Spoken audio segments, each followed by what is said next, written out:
the wood works as a barrel, and they just hit the edge of it to fire the bullet. So that's the Avengers TV That's show. what we're going to start with. Yeah. We're gonna start with that nonsense. Like, it's not nonsense. It was a great moment. What was it? There was, what was it? Wanted or Shoot 'em Up or whatever. Like, they had more realistic. Like, I'm gonna hold the bullets in the fire and burn my hand until they blow up, and then shoot 6 people. I'm just kidding. But that scene's a real scene from a different movie. So, but apparently, you guys don't watch movies. Only good movies, Justin, unlike you. We've seen what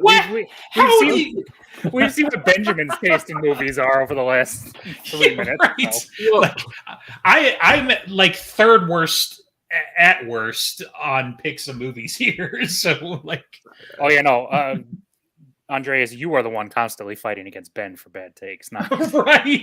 Like, you guys are like world champion divers, man, trying to see who can get to the bottom first. I don't know. The director doesn't like Marvel, and she picked Chinatown. So listen, it's okay if the director doesn't like Marvel because different reasons. But forget it, Andreas. It's Chinatown. All right, so that's all you got, man.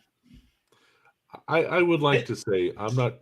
This the new direction for the podcast being a worst movie ever podcast. I'm not sure that I'd like to retain the positivity. So I think the next episode maybe we should do a perfect movie.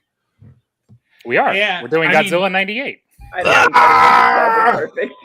Yeah, it's the greatest movie to come out of 1998, with the possible exception of The Mask of Zorro. I mean, we could certainly this is not a perfect movie. No, we can certainly pull some bangers out of '98, but as far as like perfect movies go, like I feel like at this point we're just getting down to where it's like, yeah, okay. I mean, these are our favorites for sure, but are we really like perfect? I think it'd be fun to do something like Godzilla, where it's like the nostalgia doesn't quite age the way that we would hope, you know. So, I know what you're talking about. It's like, that's a lot of fish is the greatest line ever uttered in cinema. Yeah, no, like all of his lines, like he actually triples up his lines by just saying the same damn thing 3 times. Like, I did, I didn't, I wouldn't, you know, just like, you know. Yeah, I don't remember seeing Matthew Broderick in a lot of things, and so at the end of this movie, it's like, is he a good actor? I can't remember. Yeah, no, I think he straight up just got cast because of Ferris Bueller's Day Off. So no, he's phased out because didn't he? Yeah. Do a drunk driving accident? Sorry, we should clear the air on that one. I have no idea. I just know he's not a good actor. I think he did that many years ago, and well, yeah, and then of course everyone remembered that he did that, and that became a thing again. Yeah, I mean the best thing I can actually name in something is he was the voice of Simba. Yeah.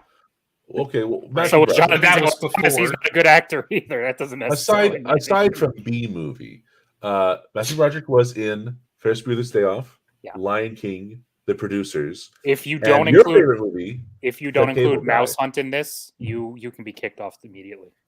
Because that is another perfect movie that we need to watch at some point. No, oh God, no! I don't know how, but I saw that movie. Oh, it was such I will give him this. He was not the worst actor in the movie. No, the worst actor was his girlfriend. Yeah, his girlfriend. She was awful. She was weird. She couldn't act. He can act. You may not like him as an actor, but he has the capability of acting. Who was he in Mouse Hunt? He was the brother. Him and Nathan Lane were brothers. Why are they always brothers? I'm sorry, buddy. Collaborators. What do you mean you're sorry? Like this has happened before. They were partners in The Producers. They weren't brothers.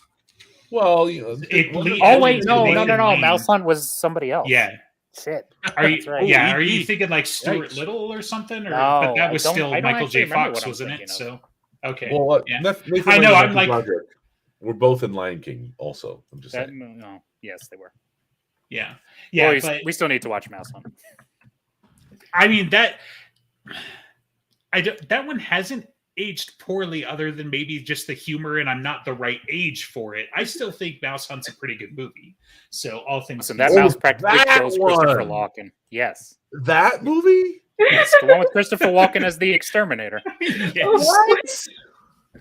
What a great movie that was. I watched it with the kids in the last couple years. Mouse-related movies, like the one with And the Like, painting of sort the of father goes- that kept changing every time the scene in the office changed. I don't think I'm going to ask such my wife to watch these movies with me anymore. I'm just going to. I'm going to find a dark corner in our apartment where when she's not around and make sure she doesn't have. Oh, mouse. But you do have a hunt? child now. You can Yeah, start right. cementing the I was child. going to say, early. this is the perfect time to watch Mouse Hunt. You have a Oh, kid. man. Come on, they invent string cheese at the end of the movie by Right. putting cheese on a string machine. It's ingenious. The Missing LaRue. Wow, such a movie. Yeah. You just like it because you were in that one, right? So. Oh, am I Nathan Lane in this scenario? So what is our topic today? What are we actually talking about? Just, the Godzilla, second greatest Godzilla movie of all time after the Really? original from 1954. Really? You're going to put the original up there? Okay. All right, Ben. You who give Ben all that shit. Yeah, right. Like, I'm sorry. What are your guys' Godzilla rankings exactly? I rank every Gamera movie above this one. No, all the old ones are a lot more fun than this one, and like they actually have some charm to them. This one's meme enjoyable to me. Well, okay. If you're gonna appreciate like every frame a meme, that's one thing. But yeah, okay. Until I watched it, enjoyment. Until I watched it this morning, this was legitimately, highly regarded and ranked for me. Like I don't think it aged well and everything, but I don't have the problems that a lot of people had with the movie at the time, right? The changes to Godzilla, great. He got modernized. Bummer. It's not like they didn't do that again with, the new ones that happened 16 years after this one and whatever, starting in 2014, I think. Like I don't have a lot of those problems. Okay, he didn't find. Yeah, so it's a weird sort of thing if you go through the trivia that like Toho doesn't want to acknowledge it, but it is officially licensed, so it is canon, and then they lampoon it, and so it's just this mixed signals. This movie was poorly handled at like every step of the way is a huge part of the problem, right? That's part of what makes it perfect is that it took another 15 years and we got something kind of okay.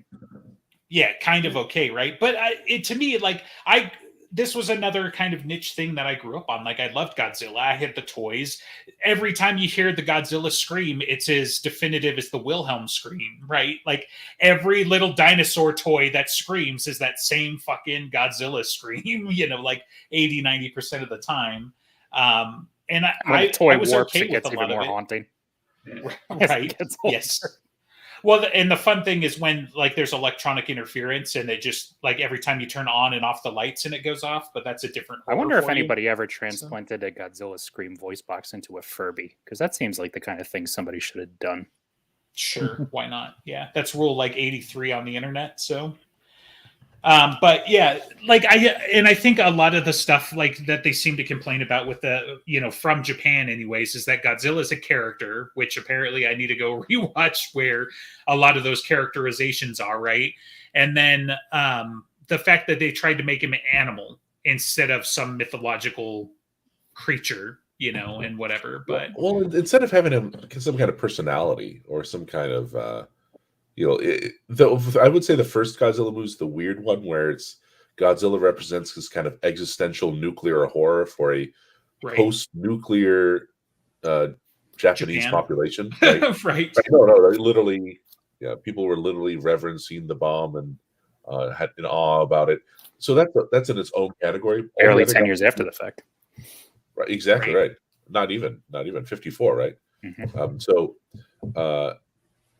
it's almost more of a trauma analysis of what it's like to be Japanese in the modern world, and it's an anti-nuclear statement and whatever. So that's almost like film noir, its own category, art film. It's in the freaking Criterion collection.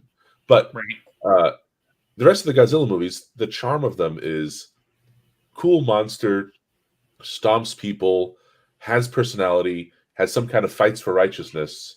Mm-hmm.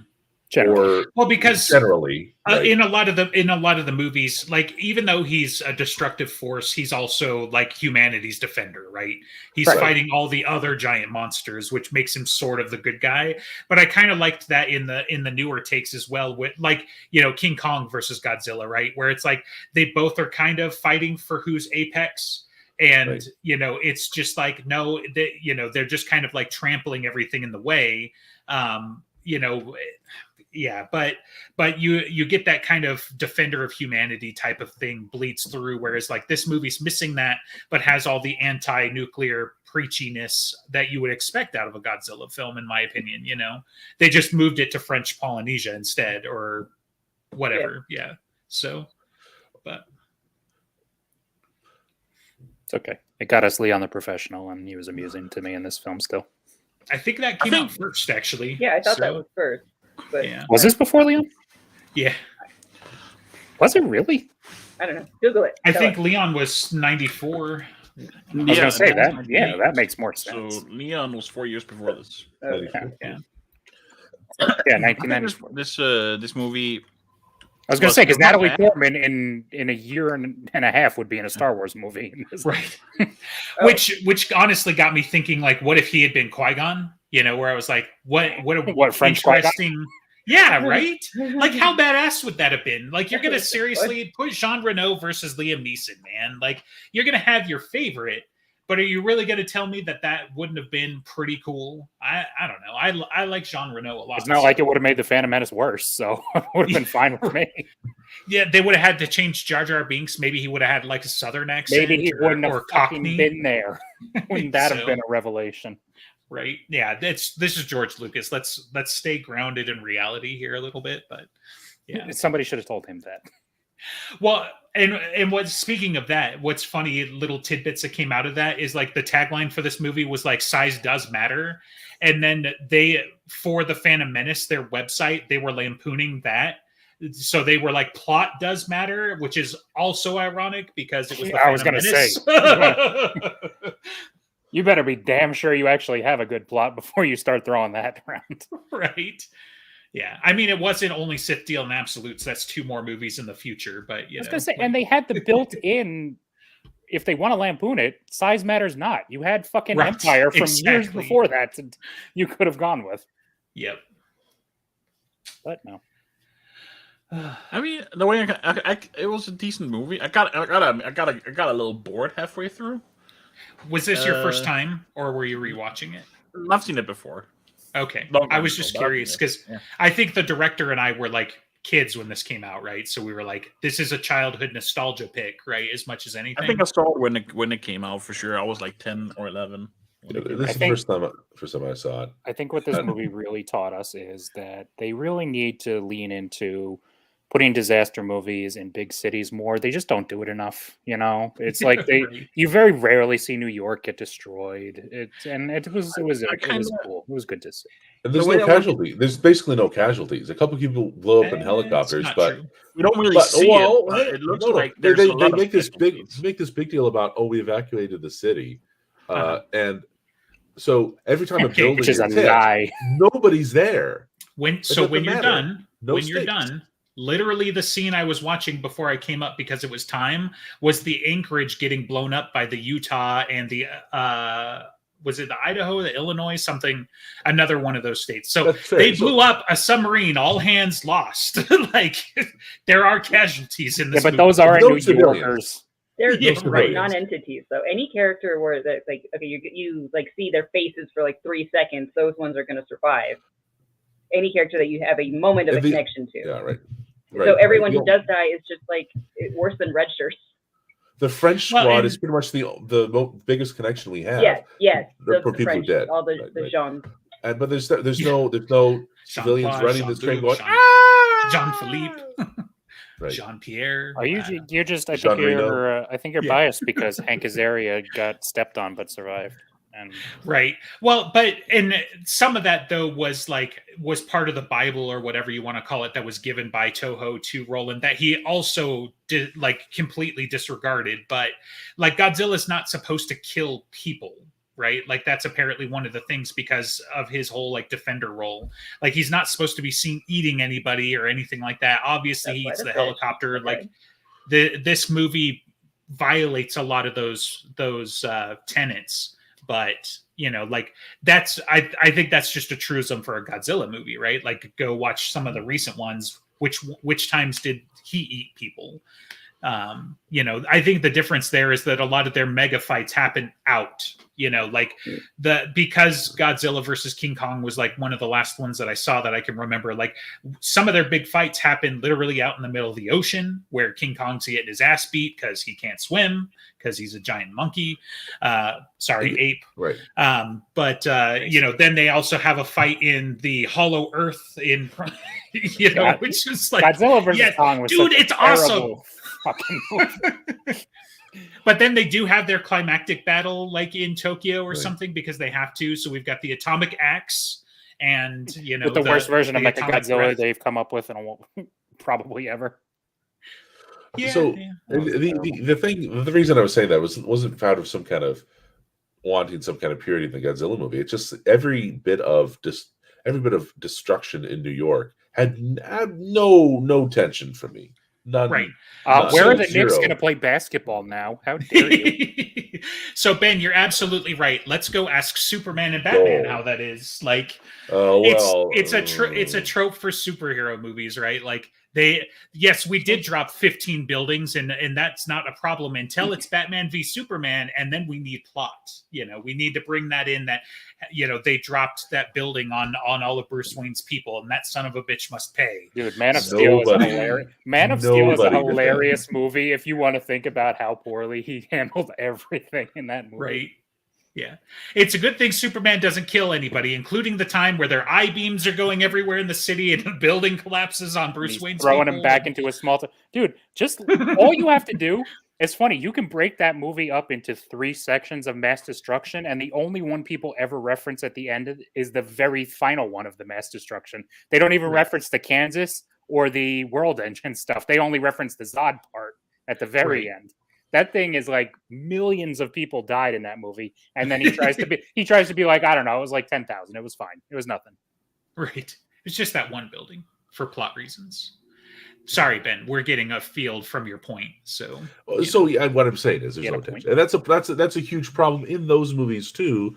And it was such a problem that in the Batman versus Superman, it opens with Superman's reckless, amoral destruction of the largest city on Earth. You're right. He should have just let Zod win. So let's what I'm saying. Let's have that. Can we do that as a topic? Well, if we're talking Man of Steel, didn't he punch Zod into orbit and then punch him down? Yep. Yeah. Directly and that's fine. Again. Yeah. What I want to talk about superhero morality, right? Let's do that. Okay. Let's do Civil War. Let's do while we weren't recording Civil War, where we find out if Tony Stark really should have just stayed home in his underpants, and Superman should have just let Zod win, because in the efforts of trying to stop the villain, he caused untold property damage and casualties. Right. So what we're missing is the rules of the universe don't matter, because the rules of the universe really should just serve the story, which should serve the entertainment of the viewer.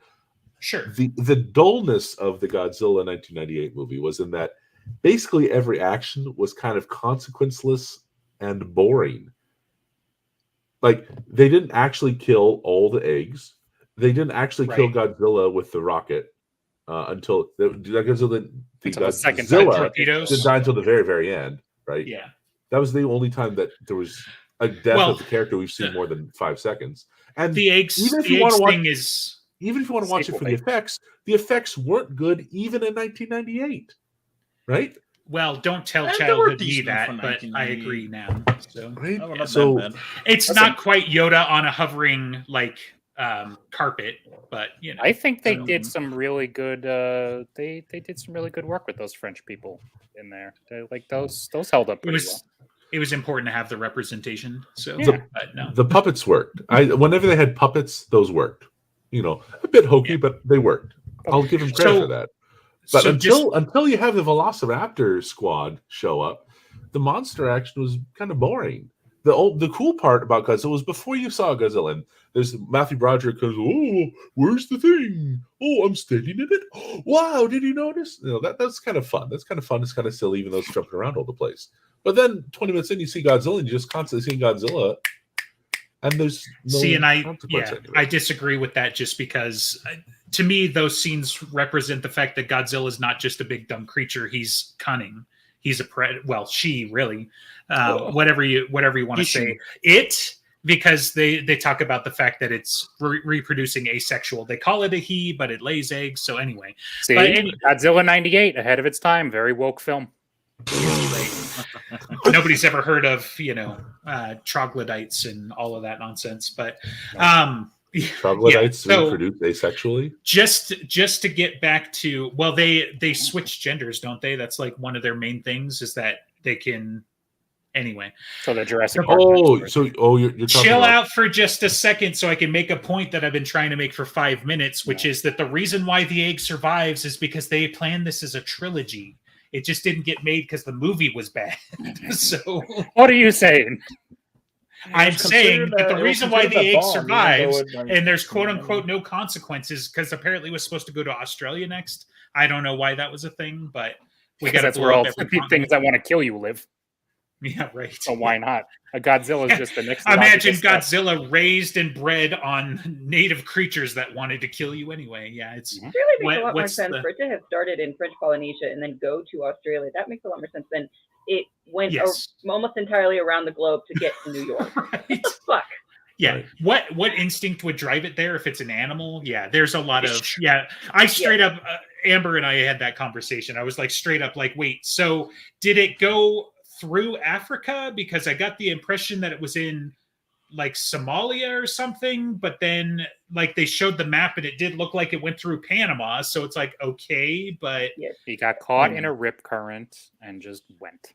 Yes. Yeah. I'm the current. And then he says that like because it's an island surrounded by water, obviously, and then it's a perfect hiding spot because like Singapore is pretty close by to French Polynesia relatively, and I think it's an island city. Why not there? Because we've been eating Asian food his whole life. He wanted pizza. Leave him alone. Because we didn't start making Western movies in Asia until like 2017. No, that's why. Because Roland Emmerich wanted to blow up New York again. That's what it was. Like he didn't get enough in Independence Day. Right. The weird because you didn't ever do atomic testing in the Atlantic. So that was actually one of my main thoughts was like kind of if you took Jurassic Park and Independence Day and merged them together, you got the worst parts. It's Godzilla almost. Pretty much.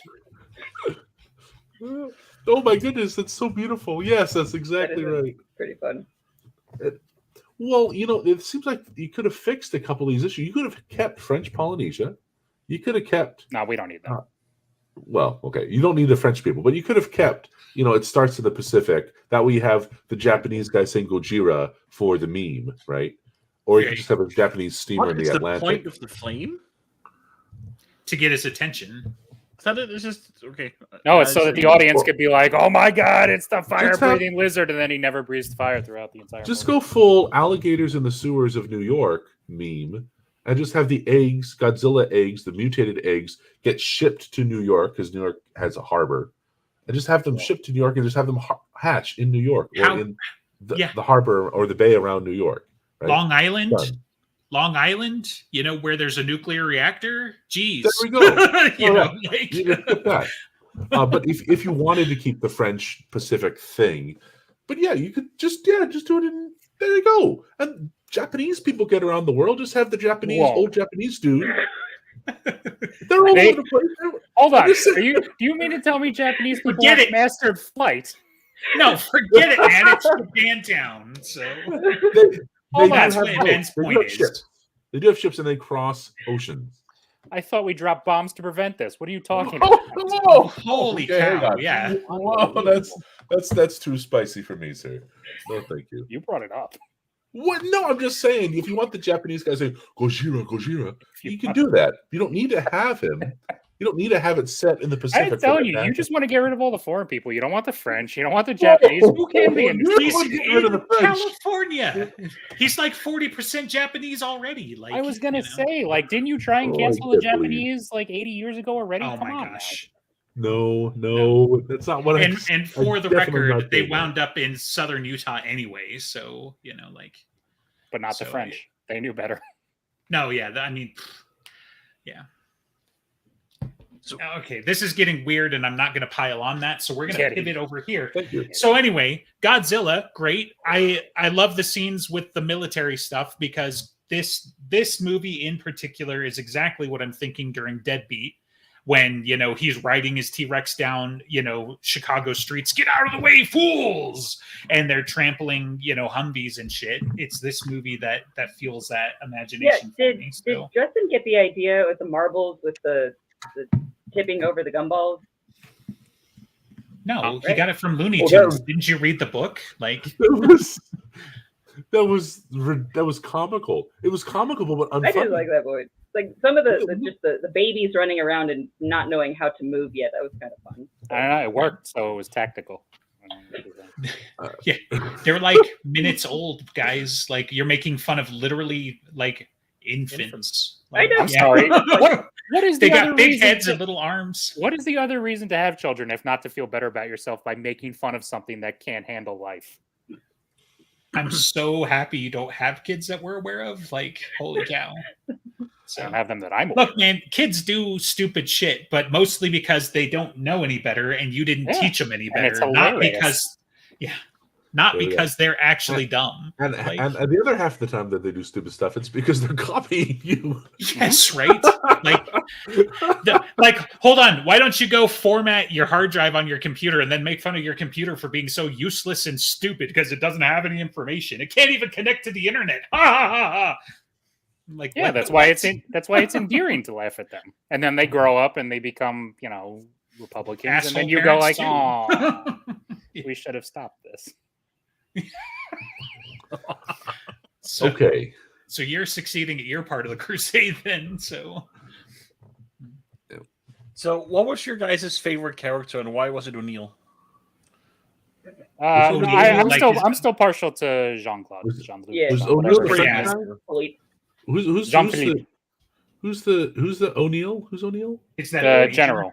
All Whatever. of He them was the take- military guy that was stuttering and stuff. Oh, It was oh, the okay. military guy with a personality for once. The one character with personality. Everyone tastes like Oh, he was a O'Neill in this sergeant. movie. Yeah. Everyone- Oh wait, he was the blonde one, right? He was the one. Yeah. That was, yeah. Like, he just stands there saluting for like 5 Come on. minutes and then How good- steps how into good- his peripheral and salutes again. How just good like, was that? I love that. It was so good. It's like, and you can see he makes like, "Oh, I'm tired of this shit" face. Walks forward. Does it again. That actor just seems to be having fun and like doing a really good job of being that dumb character. Make him the main character. Nah. He was Him more go like AWOL. his actual main character. Go AWOL to go old Sigourney Weaver on these eggs, right? Don't you know what I mean? Yeah. That's No.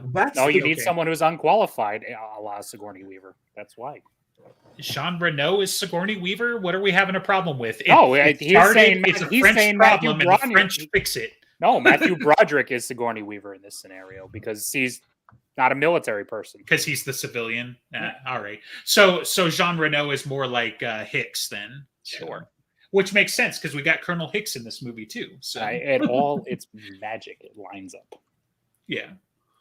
Yeah, See, and that's it's funny. Broderick. Like I like Sergeant O'Neill's character, but Colonel Hicks and like Kevin Dunn just as the actor, like he. First of all, talk about diverse roles, right? Him in Small Soldiers, and then him in Godzilla. Like in Small Soldiers, he doesn't even want fighting toys, and like he's so anti-military. And then here he's like, let's blow up the whole fucking island just to stop this one lizard. I'm talking to myself apparently, but I also like the fact that he can like yell at you without actually like yelling at you, which I thought was amazing. So, Yeah, he's got that tone. yeah, right. But I think that's why he stopped after Transformers because it got a little much. Here's the thing that really took me out of the movie, and maybe my jaw dropped before Was I it the saw VCR was- breaking? No, it was your new Mayor Ebert. Who did? Yes. I was like, Yeah. no. That's on purpose. It's on Oh, purpose. I know. Oh, I know. There's at least 3 instances that he fucking lampoons his critics in this movie when he should have just been making a fucking movie. Like, and then well, and nothing happens. Like that guy becomes a recurring character. It's not a one-off gag. 2 thumbs up. Get it? It's there's like a subplot where they have a fight, a homoerotic lovers quarrel, and then it's just over, and then that's it. Like that bizarre. And then the same critics, lampooned their criticism of their criticness by saying that they should have been stepped on or eaten. So yeah, exactly. They still got the last laugh, but exactly. one of the early victims as well was apparently like literally cast to look like the head of the Godzilla fan club or something like that because he had gone on a campaign about how terrible the movie was. Go read it in the trivia. It's nuts. And I'm like, dude, if you you went to find somebody who looks like this dude, like get a life. Focus on the movie. They've got binders full of every person. There are 12 people in Hollywood right now at a casting call who look exactly like you, Justin. So it's just a Hollywood thing. I'm not that took probably 20 minutes. I need a list. I mean, other than like I need to clean up and whatever, because obviously like we have a type, right? Me and Ben could be confused as brothers right now, probably. I'm the fatter version of you if they want somebody to be funny. You're the skinny version of me if they want somebody to look like a nerd. I don't know if I'd call this skinny, but yeah. I've never seen either one of you in a movie, so that tells me all I need to know. Right. Anyways, the point being is that I'm honor bound to kill my evil twins. So really, if somebody's there milking my image for movie rights, I need to go settle that. If you understand. So. Well, okay. Anyway. The sad thing is, knowing Hollywood, probably 8 of those people tried the casting couch and it didn't work, and the rest were all waiters. So. That's why none of them are in movies. Right. Because you're redheads. Oh, man, I can't wait to be somebody's sidekick. Maybe a wizard. So. Oh, you guys are getting replaced. Did you ever see that meme where it's all the redhead characters are now being cast as black people? What? I don't think I've seen that meme, but I'm beginning to sense a trajectory of what that would look like. It was like 30 characters or so. Like you can see the picture of what they were in their other media, and then when it comes to live action, they're all black now instead. Mm-hmm. I mean, even Hermione's not safe, so it doesn't really matter. Like, if J.K. Rowling has her... Was she? No, but I'm just saying if J.K. Rowling had her way, she'd just flip that anyway. J.K. Rowling had her way. And just so we're clear, things would be... that's a fascinating observation that I don't necessarily have a problem with. So... What, J.K. Rowling should have her way with? No, that I have a problem with because she's dumb, but... You got to specify. We made several observations in the last 30 seconds. I don't know. They're all fine. There's only one of them that bothers me, and that's Triss from The Witcher. Triss should stay a redhead.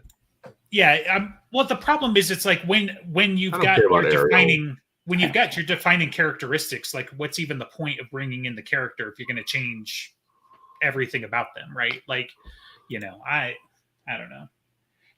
I was somewhat there for the Triss thing, but like, again, don't make it gross and weird. Like, this isn't about, it's not a race thing or it's not a whatever. It's just like the character has got like, name 3 things about Triss and tell me that those things aren't going to come up. Like, come on. Starts with a T. Yeah. And she's a she and she's a wizard. Like, okay, there we go. I guess if those are the top 3 things, then, That's more than I knew. Oh, that's the thing is. Well, I watched the first season of The Witcher, but I never played the games or anything. I mean, I know who she's supposed to be through osmosis. Thinking about it, the reason that's a thing is probably because redheads are usually just sidekicks, like you said, Justin. Yeah, it's not children, and therefore, and you can't have a black main character, but you can't have a black sidekick. So it's really more of a racist thing on Hollywood's part. I guess I'm just cynical. Can we just so we're clear? That seems to be a trend that we've observed, but there are plenty of movies with black heroes in them. So, like Blade from this year, which was far superior to this movie. Yeah. I mean, Hancock for some reason was one of the first ones that came to mind. Blade's a good one. Blade should be the first. Steel, right? Was that the name of the movie? But anyway, yeah, That was like when they tried to make Black Panther. Oh my God, our first black superhero. It's like, what? Hold on. Well, it was the same thing with Star Trek, because we're like, oh my God, we're gonna have a Star Trek led by a black actress in this case, and it's like there was a whole series in the 90s. It's literally Deep Space Nine is literally the best one. Literally the best one. Well, and that's the problem. You're too, objectively wrong, but okay, Voyager and Lucio Shipper, like come on, of all the bad things. Andreas, were you here for the part where Star Trek Insurrection was better than this movie, or had you not yet come on at this point? No, I was not here. No. It's that's right. Star Trek better than Insurrection Saving Private Ryan. Yes, that was even more agreed. Yes, Star Trek Insurrection apparently is better than Saving Private. This is why you don't currently hold the position for worst takes. Yes, currently, but there's room. Apparently, the episode's not over down. yet. Well, you I can don't know. Still get lower. Voyager being better than Deep Space Nine is a pretty. No, your take is worse, and I don't even know Star Trek. That take is based and real and true and all things right. Oh no! Based has moved to Norway. Oh no! Of course, Denmark. I know it's Denmark. It's like one of the lives whitest on the places in internet, the world. of course. I They live have in internet. They have socialized internet. It's not. This image not being carried by passenger pigeon. I'm gonna wind up on a list by googling this. Okay. I certainly hope so. What are you googling? EG's stupid ass claim, and unfortunately, like the main things, it looks like a website that took a Reddit article, which is really what's going to get you into trouble. And so I'm like, oh God, what subreddit did I just wind up on? Oh, it was in movies at least, so it wasn't like the Donald or something. But anyway, so yeah, I don't know, this movie's childhood nostalgia. It's fun, And being since I was 11, I don't think, and then it's just like, wow, this was dumber than I remembered. Yeah, I remember really it's liking not it. a perfect movie.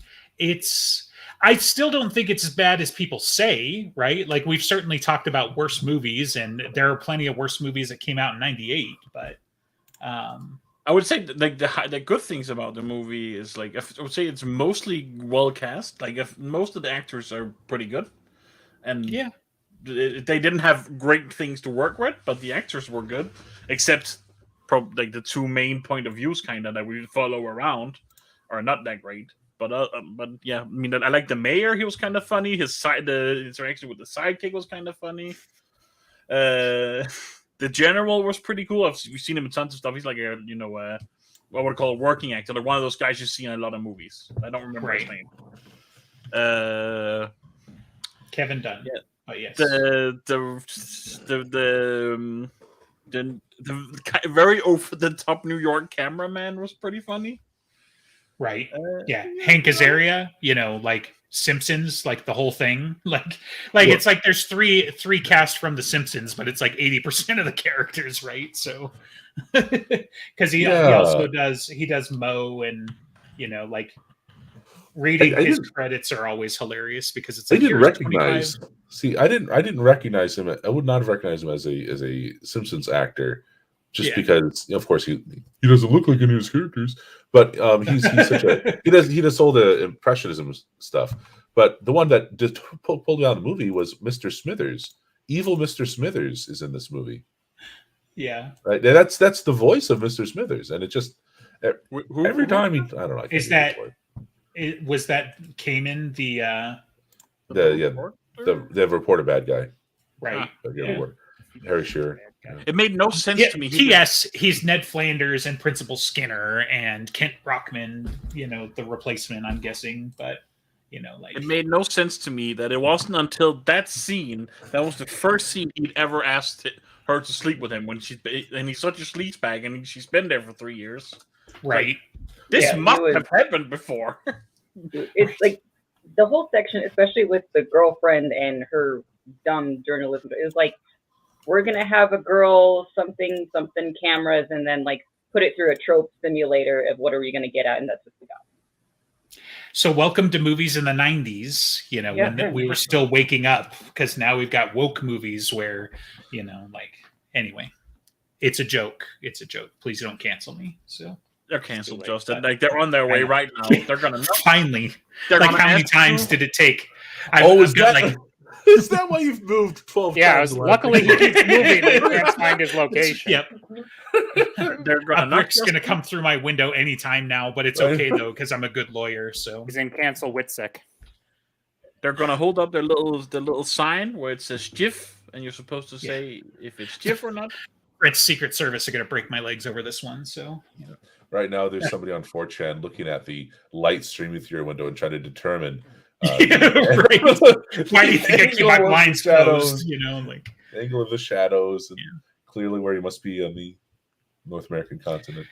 are you kidding? Like I'm 2 steps away from doing the Tony Stark. Like, yes, my address is this, and if you're man enough to fight me, then as the missiles come in through the Yeah, I was window. gonna say you know what happens to his house in there. Like he lives, but you know Yeah. what happens to his house, right? Right. Yeah.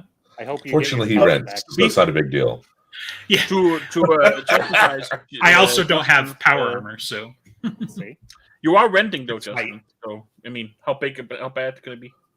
yeah. Hang on, is power armor a generic term now? Has it always been a generic term? I don't even know it through Like- Fallout. That's the first exposure I ever like- had to it.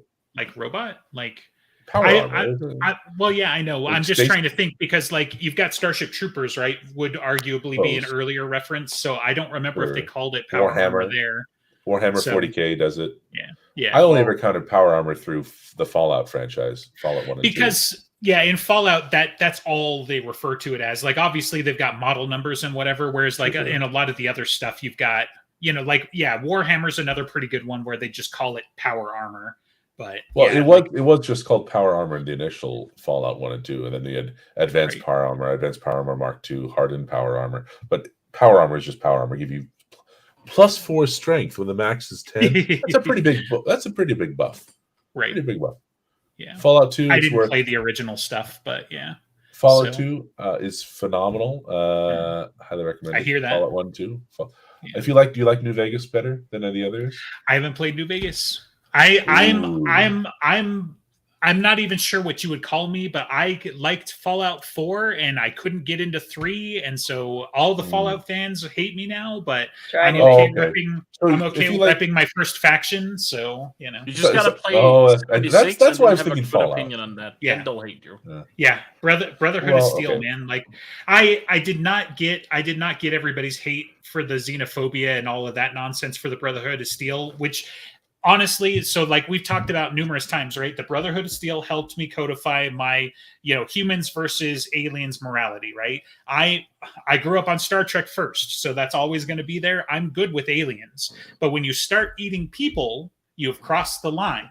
So I'm good with ghouls, I'm good with robots, and I'm good with aliens. But when you're a killer robot, or you're a killer alien, or you're a super mutant, and you eat people because it's funny, you are on the wrong side of humanity, and now you're our enemy. Like, you can call that xenophobia if you want. I don't hate you because you're green. I hate you because you ate babies. I think Right? if Like, I was going to say don't bother playing Fallout 1 and 2 because the strength there is the writing, and I'd say that's the weakness of Fallout 4. The weakness of those first 2 games is exploration, but that's the strength of 4. But if you like Brotherhood of Steel, Fallout 1 and Fallout 2 have, I think, a much better characterization than Brotherhood of Steel. Sure. Yeah, well, and that so- was some of the stuff I've seen too. Is like Fallout 4's faction is so different from some of the other ones, and like I've gone and looked through a lot of their lore and whatnot. So I'm not just like completely ignorant of some of the early stuff. I just haven't played them, but I think it's kind of neat. Just like so, I mean, first of all, it's literally a nuclear apocalypse, right? That was like some of my first jam before zombies and everything else. But the fact that they just like go to a bunker and hole up, it's like, the military is going to do that. And then you get this pseudo, religious thing gets tacked onto it later, because their rules are so strict, they become tenants in a way after, a couple of 100 years and stuff. So yeah, probably the coolest thing about them is that the whole world's so grimy, even in those first games. And the first time you ever see something that looks clean, really, I think is when you get to the Brotherhood of Steel bunker, and like, whoa, it's like the future. What's going on here, right? So it's almost, and there's a similar moment in Fallout 2 when you get to a place called Vault City and actually get into the vault, or even to the vault. So most of these, it's always like the one little patch of perfection in the Right. Fallout games. I don't think Fallout New Vegas really has that yet. Well, I guess it's, of course, New Vegas itself. Anyway, Right. yeah. We could talk about this because, like Perfect, to me, the more game, right. To me, the other interesting part about them, especially the way that they're presented in 4 and how they get a conflict with the Institute and everything, is that they become somewhat anti-technology just because they're trying to police it because they've seen what technology's done to the world, right? So I don't know. Yeah. I don't think that carries over in the early games, but no, it also parallels with 40K, right? So it's sort of tie in there. Sort of more of a preservationist, survivalist, isolationist, Right. keepers of the peace where we're involved. It's almost more of if you have you read Canticle for Leibowitz, it's a post-apocalyptic fiction. It's basically about monks who preserve pre-nuclear war knowledge for when the world reemerges, and that's really more of what the Brotherhood of Steel is kind of doing in those first games. Canticle for Leibowitz is a phenomenal novel if you ever have a chance to read it. I think it's been on my list, so I'll have to double check it. Sounds like Book of Eli. I was Similar, thinking some parallels there. Yeah. That preservationist thing is what I like. I don't like it more than the survivalist angle or the techno-religious thing that they got going. Right. The preservationist thing is fascinating to me. So Godzilla 98. Right. You know what they could have used? They could have used some power armor. So this movie is so exciting. We end up talking about a dozen other topics. Yeah, I didn't think it was going to hold us for that long. There's nothing to it. This movie has some nostalgia. It has a lot of smashed cars and broken buildings. I blown up do submarine. enjoy the dinosaur Godzilla. Maybe that's why I like this movie. I like dinosaurs. we kept trying to get the baby to watch it. We're like, baby, look at T-Rex. He's 2, so he doesn't differentiate. But Carnotaurus and T-Rex, and he knows the difference between velociraptors now and a T-Rex. But Allosaurus, and a Utah raptor, I assume. Yeah, well, I mean, we tell him when we're going through the books and stuff, we call him accurately, but he always argues with us. No, that's a T-Rex. No, that's a Carnotaurus. That's a Allosaurus. That's a whatever. But there's also like 800 new kinds of dinosaurs since when I was his age, so it's tough. It's tough keeping up, but there's at least one fewer. I remember was it Brontosaurus, and one of these others turned out to be exactly the same.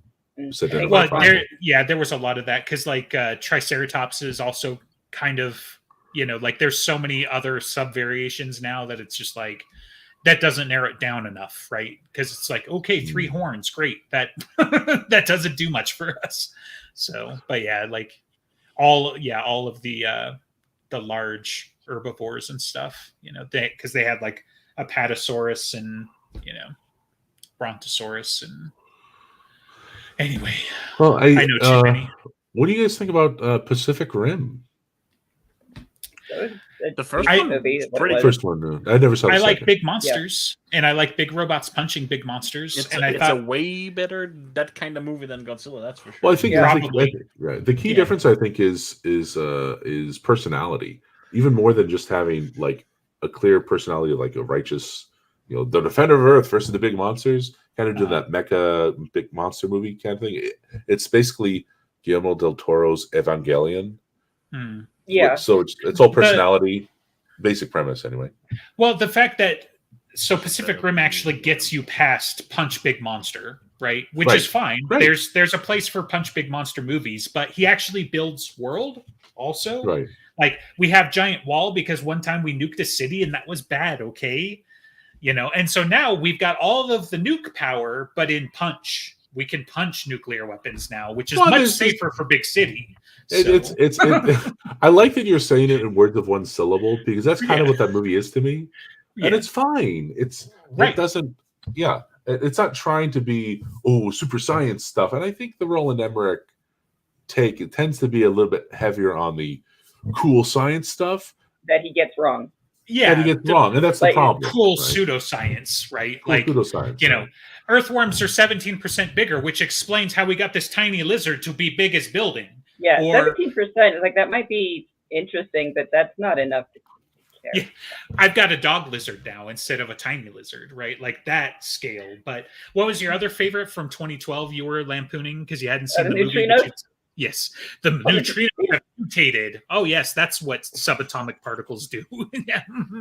Right over here with my mutated neutrinos. Like, well, I mean, and everyone loves lampooning that the USB port is really universal in Independence Day. Is that a thing? Right? Independence Day, though, it makes sense. So it's also explained in a cut scene, at least. So it was like film. Fair enough.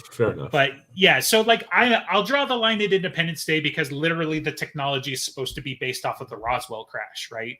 So like there is an in-world reason for where that makes sense, and it's funnier to have like Jeff Goldblum and Fresh Prince Will Smith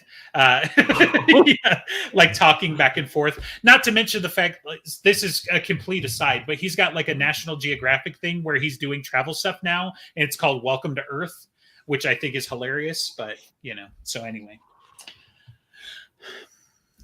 and he's great as a fighter pilot. This movie, if even tangentially, by talking about the other movie the director made, or no, I mean we're just we were making fun of his science, his like mutated neutrinos, and then Ben tried to bring up USB being an actual universal connector in that. But I mean, but then you've got 2012, right? Like if anywhere he pretends to do science, like what is it, the tomorrow Day After Tomorrow?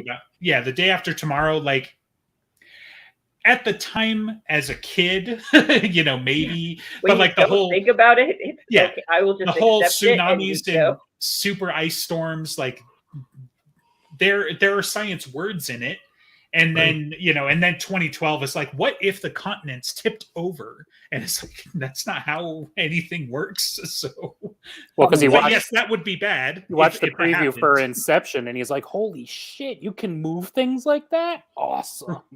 Yeah. Probably the other way around again, so, but like, okay, so let's fix Godzilla 98. We don't Here's have my time. suggestion. We have 9 minutes. This ought to be good. Okay. Get rid of every character except the guy who stutters a bit.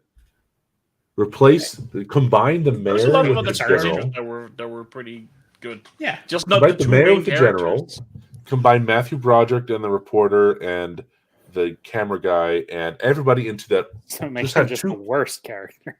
Just okay. Get rid of most of the characters.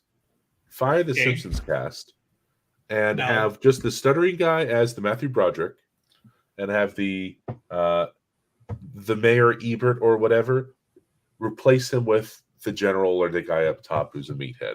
That's a more standard thing. Fewer characters, it's fine, but then at least create some personalities for them. Then with the Godzilla monster, if you want to make him just an animal, make him act like an animal, right? Hatch it in Long Island or whatever, swim around, or and have news things in the background in the first 20 minutes of the movie about how the fishing trade in New York City has been disrupted lately, and for fishermen, blah, blah, blah, just have it going on in the background or whatever when there's a lover's quarrel in a diner or something, if you want to have some character moment. And then play the movie out, have the eggs. Exactly the same way. But, that's a better foundation for a movie than what we got. Okay. So how do you string it out for 90 minutes, though? I got a counterpoint that I'm going to get greenlit on this. Okay. So what did you call the movie earlier? That it's what, like Jurassic Park had a baby. Jurassic Park and like Independence Day. Okay, yeah, the worst parts of both. The worst parts of both. So I got you, right? So we're going to have Ghostbusters and Aliens have a baby instead of Jurassic Park and whatever the fuck. Who cares?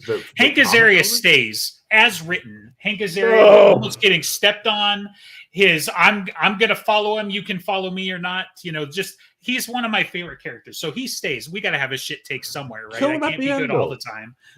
Lucky close calls, but kill him at the end. So like, oops, and then just do a wash for him. You know what I mean? And so when Matthew Broderick stays for inexplicable reasons, we're not even going to get into that, because all I want from him is I want to see him kick in a door with a flamethrower and say, "Get away from her, you bitch." and that's roll And credits. a man. Like, one-line we're good. cameo, and then he gets So- killed because a flamethrower explodes or something. That'd be fine. Totally No, fine. also, it should be like one of those paintball guns, but it has gumballs in it, so that way we keep the scene where he's tripping them up with gumballs Instead of a flamethrower, and that's it. but he's shooting gumballs out of a paintball machine. Jenkins, write this down.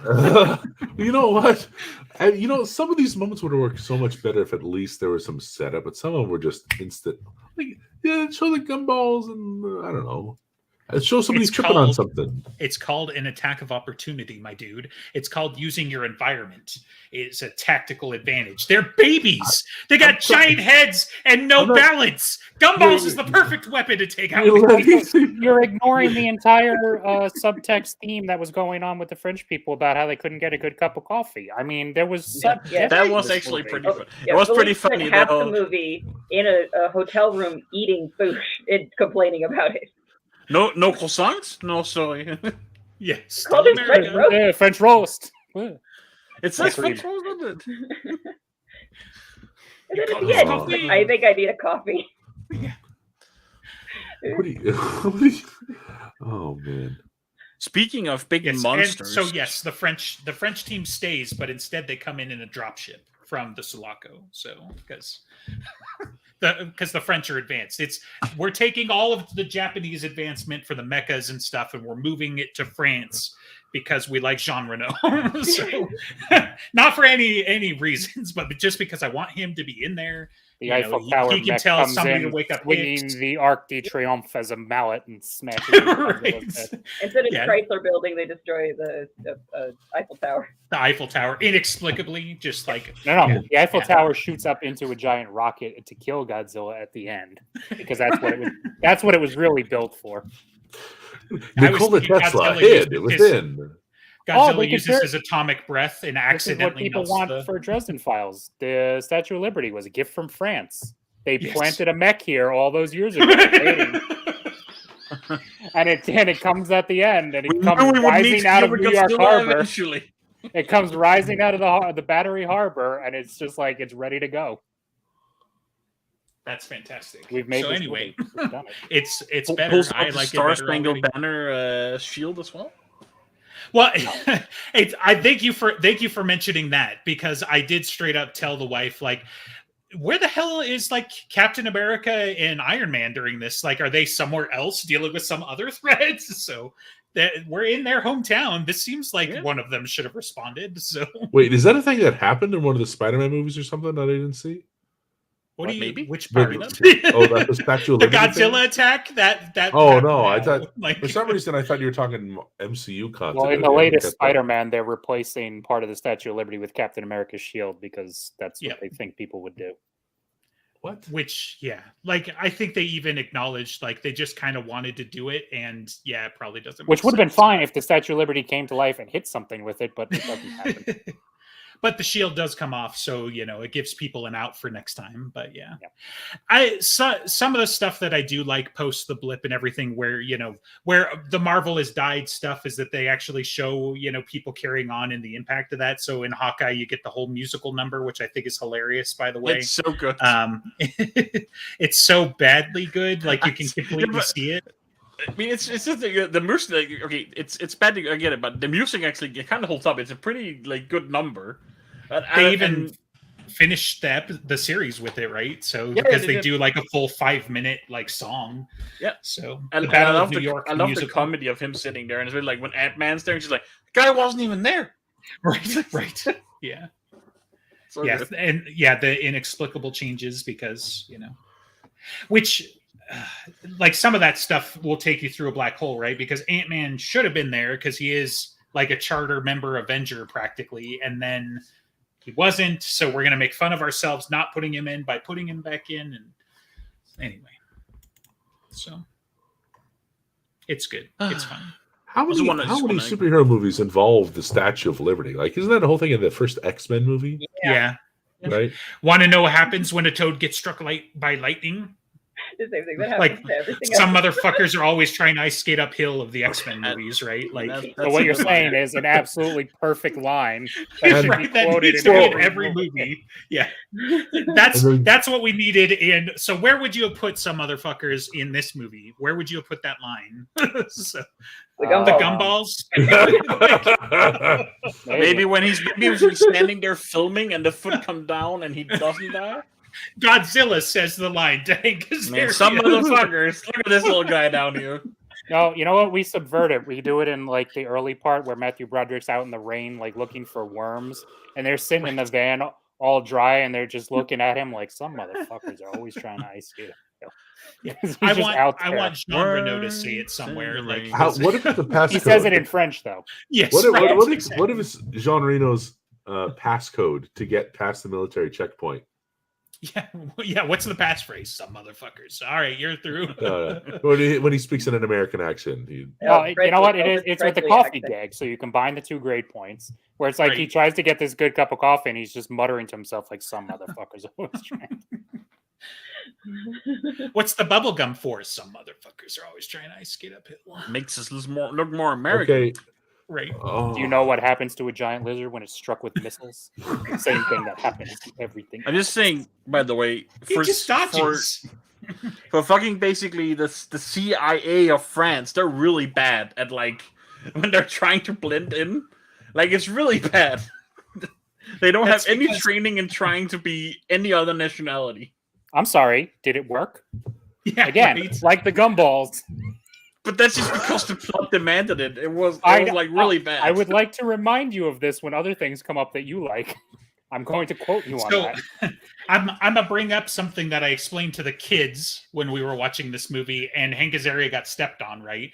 We're like, how did he survive? Well, so the fun thing about telling imaginary stories is that they will go exactly how you plan them to, whether it makes sense or not. In real life, he probably would have gotten squished. In real life, the gumballs is probably not the strategy you should focus on, and you should not try to ice skate uphill. However, when you are writing the script, all of those things can work if you want them to. So, yeah, terrible excuse to teach your kids. No, it's life lessons, man. So, create a better world. Later. I was so worried that this was going to be a situation where everyone was unequivocally loving this movie, and I was going to be the only person down on it. Slightly. Oh, so like every I was so worried. Don't kid yourself. You're actually not invited anymore because of your opinions. Oh. It just actually has nothing to do with this movie. He's not in charge here. You don't have to listen to him, so it's fine. I'm sorry. You want to keep someone on that says Star Trek Insurrection is unironically better than Saving Private Ryan? It's got to give us something to talk about, my dude. Much like, more Unbelievable. You gotta have counterpoints, otherwise, who are we gonna like? If there's no argument, we don't get an episode. I would watch it. I enjoy it more. Obviously, Saving Private Ryan is the better movie. It's just now schlocky and a bit sentimental. So. I mean, I have not seen that movie without falling asleep. I said it. Yeah, if you wanted to argue like one of these is like fun family viewing that you could sit down at any moment and watch the movie, then yes, absolutely. Star Trek Insurrection. If you were any other man, I would kill you where you stand. You know, there's great moments in Insurrection, even though it's a terrible, terrible movie. But to sit there and give us a one-liner like Insurrection is a better movie than Saving Private Ryan, the immediate follow-up to that is how?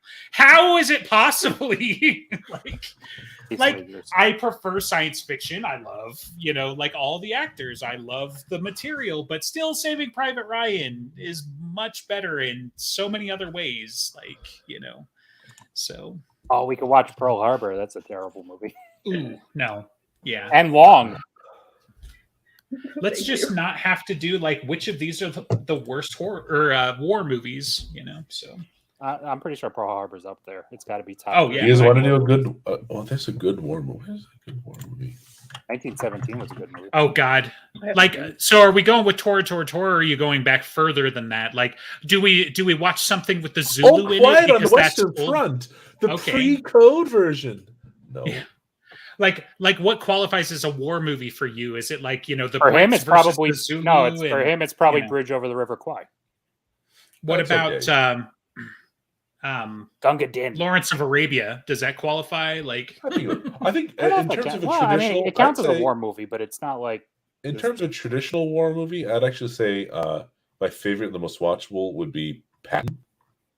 That's a good movie. That's a great movie. But as far as the Duke, right? As far as a movie with war in it, I'd actually prefer.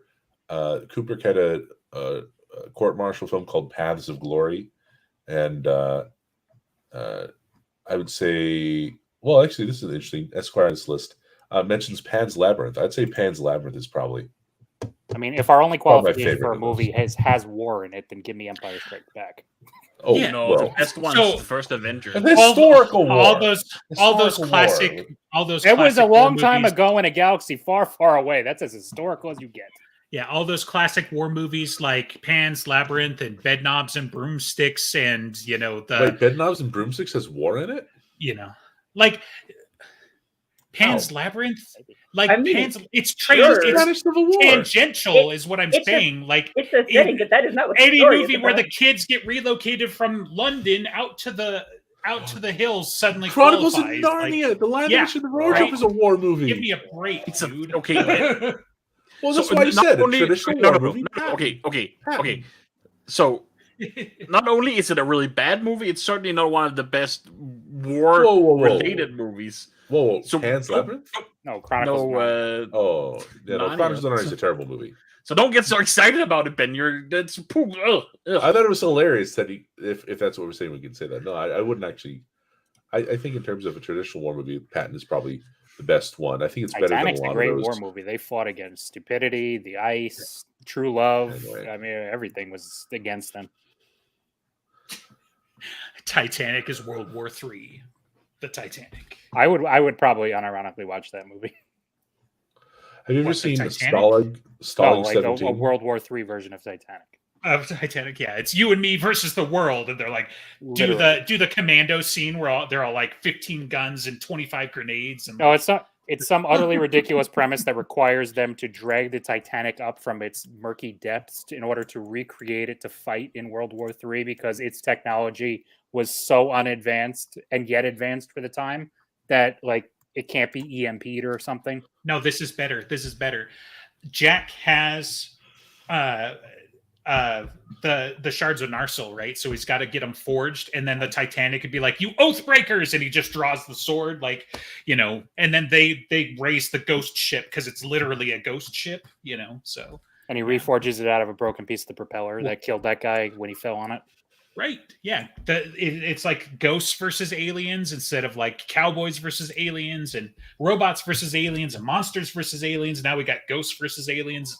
Gold. And we're going to recast the same actors and actresses because it's going to make $1 billion. So, And Matthew Broderick. Yes. He's the ghost captain. He's the propeller.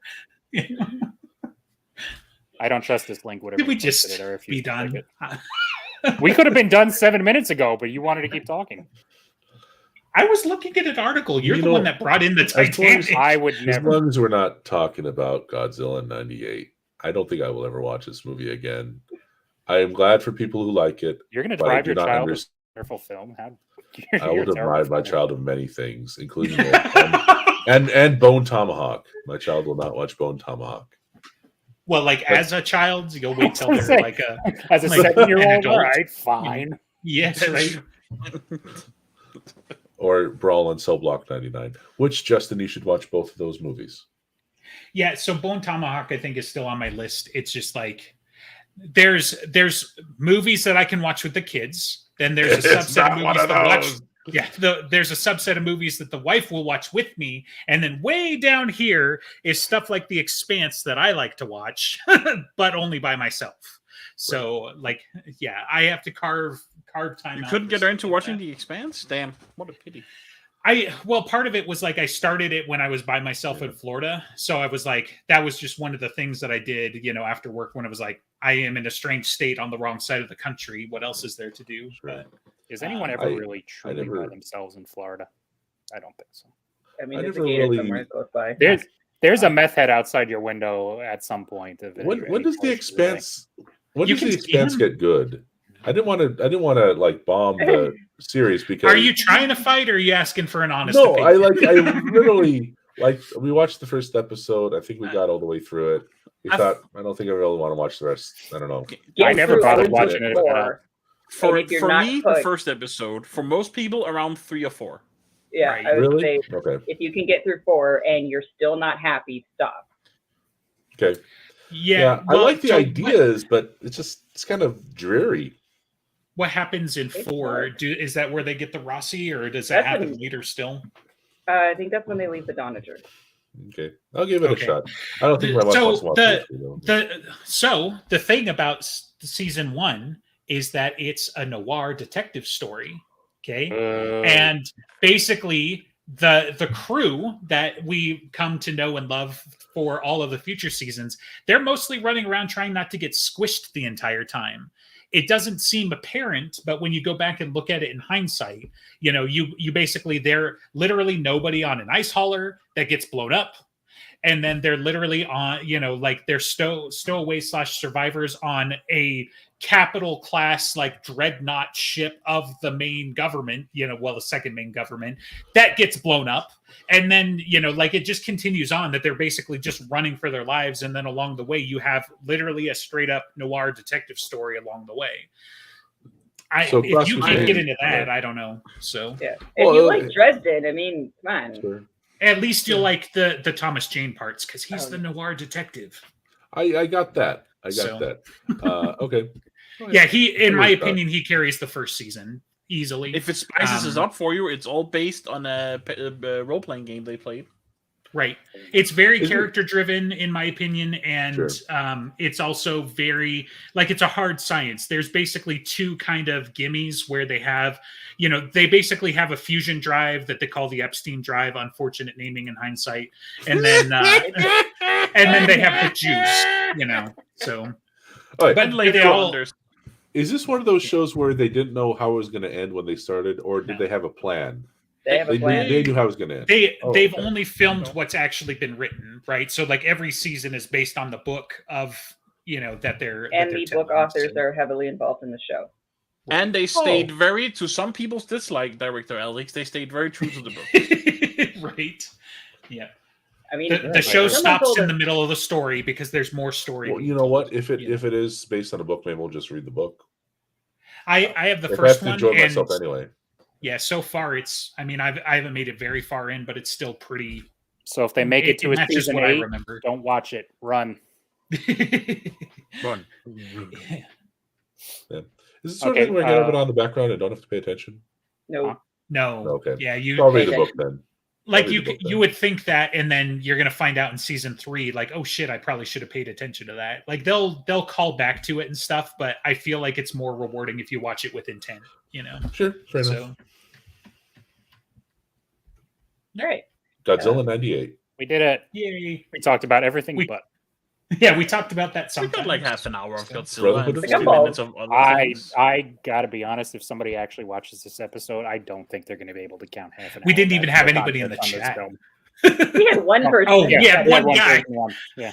Okay, 4 minutes ago, 8 minutes after we should have been done. And definitely, we're not talking about Godzilla. Yeah.